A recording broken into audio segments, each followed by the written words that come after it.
সামান্য কৃষক পরিবারের এক ছেলে এবারে নিট পরীক্ষায় তাক লাগানো ফল করে নজর কাড়ল সকলের।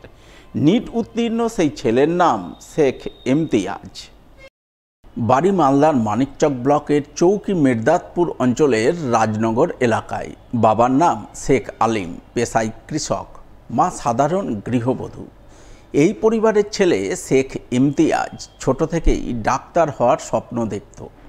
তার সেই স্বপ্ন পূরণে ইমতিয়াজের বাবা মা দুজনেই সর্বক্ষণ তার পাশে থেকেছেন, তাকে এগিয়ে যাওয়ার অনুপ্রেরণা দিয়েছেন। যার ফলস্বরূপ এবছর দ্বিতীয়বারের চেষ্টায় নিট কোয়ালিফাই করেছে ইমতিয়াজ। শুধু কোয়ালিফাই করা নয়, সে 720 নম্বরের পরীক্ষায় 543 নম্বর পেয়ে বেশ ভালো র্যাঙ্ক করেছে। সর্বভারতীয় স্তরে তার র্যাঙ্ক হয়েছে 15,395, যার সুবাদে সে আগামী দিনে কোনো সরকারি হাসপাতালে ডাক্তারি নিয়ে পড়াশোনা করে একজন ভালো ডাক্তার হতে চায়। তাই ইমতিয়াজের এই সাফল্যে তার পরিবারে এখন খুশির হাওয়া। সেই সঙ্গে খুশির হাওয়া বইছে গোটা রাজনগর গ্রামে, কারণ এর আগে এই গ্রামে আর কেউ নিট কোয়ালিফাই করেনি, যা করে দেখিয়েছে ইমতিয়াজ। তাই তার সাফল্যে গোটা গ্রাম আনন্দে উচ্ছ্বসিত। ইচ্ছে আমার শুরু থেকেই বাড়ির প্রবলেম দেখে আমার ইচ্ছে ছিল যে আমাকে একটা ডক্টর হতে হবে। প্রবলেম বলতে আমার মা একজন ডায়াবেটিক পেশেন্ট, ওনার ডক্টর ভিজিট আর মেডিসিন নিয়ে অনেক খরচ হয়ে যেত। আর আমিও গ্রামে দেখেছি প্রায় প্রত্যেক পাড়ার প্রত্যেক বাড়িতেই কোনো না কোনো কেউ অসুখে ভুগছেন। কেউ হয়তো টাকার অভাবে ডক্টর দেখাতে পারছেন না, অনেক সমস্যা।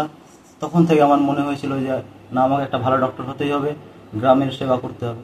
আমার অল ইন্ডিয়া র্যাঙ্ক হয়েছে 15,395। অনেক ফ্রেন্ডদের কল আসছে, তারপরে মেসেজ আসছে, অনেকে কংগ্রেটস করছে। তো এটা অবশ্যই আমার 5 বছরের পরিশ্রম, 11 থেকে পুরো 5 বছরের পরিশ্রম, আর লাস্টে যখন রেজাল্ট হাতে আসছে অবশ্য ভালো ছিল। আমি ব্যক্তিগতভাবে অনেক গর্বিত, এবং শুধু আমি না, আমার পুরো গ্রাম, আমার পুরো রাজনগর গ্রাম গর্বিত ওনার এই সাফল্যের জন্য। উনি নিজেও অনেক মেহনতি ছাত্র ছিল, এবং ওর বাবা প্রচুর মেহনতি। আর ওর বাবা শুধু কৃষক বললে হবে না, যখন বাড়ির সমস্যা দেখা যেত তখন বাইরেও গিয়েও কাজ করেছে, যেন ছেলের পড়াশোনাটা বন্ধ না হয়। আর ওই জন্য আজকে ছেলেটা এই সাফল্য পেয়েছে। ওকে কোনো অসুবিধা না দেওয়ার জন্য ওর মা বাবা অনেক কষ্ট করেছে, কিন্তু ছেলে কোনো কিছু খামতি রাখেনি।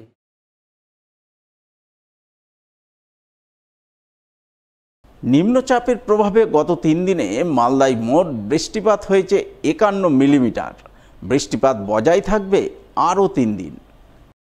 আগামী 21 তারিখ পর্যন্ত মালদায় বজ্র বিদ্যুৎ সহ হালকা থেকে মাঝারি বৃষ্টিপাতের সম্ভাবনা রয়েছে। সঙ্গে বইবে হালকা ঝোড়ো হাওয়া।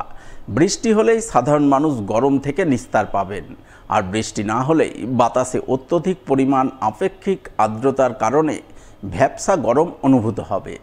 বুধবার মালদার আবহাওয়া সম্পর্কে এমনটাই পূর্বাভাসের কথা জানান দিলেন মালদা হাওয়া অফিসের অধিকর্তা তপন কুমার দাস।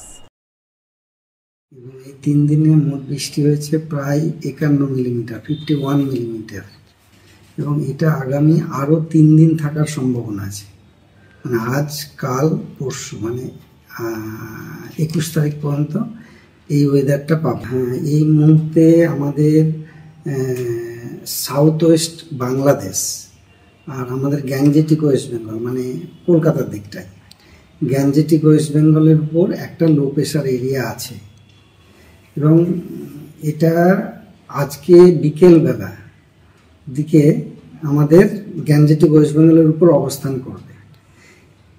এই লো প্রেশারের জন্য এবং আসামের উপর, নর্থ ইস্ট আসামের উপর একটা আপার এয়ার সাইক্লোনিক সার্কুলেশন আছে। আর একটা ট্রাপ আছে গুজরাট থেকে ঝাড়খণ্ড পর্যন্ত, ট্রাপ নিম্নচাপ অক্ষরেখা। এই 3টের প্রভাবে আগামী 3 দিন আরও বৃষ্টি পাওয়ার সম্ভাবনা আছে, এবং সঙ্গে ঝোড়ো হাওয়া থাকতে পারে। থান্ডারস্টর্ম উইথ রেন, বজ্রবিদ্যুৎ সহ light to moderate rain along with gust wind 30 to 40 kilometre per hour.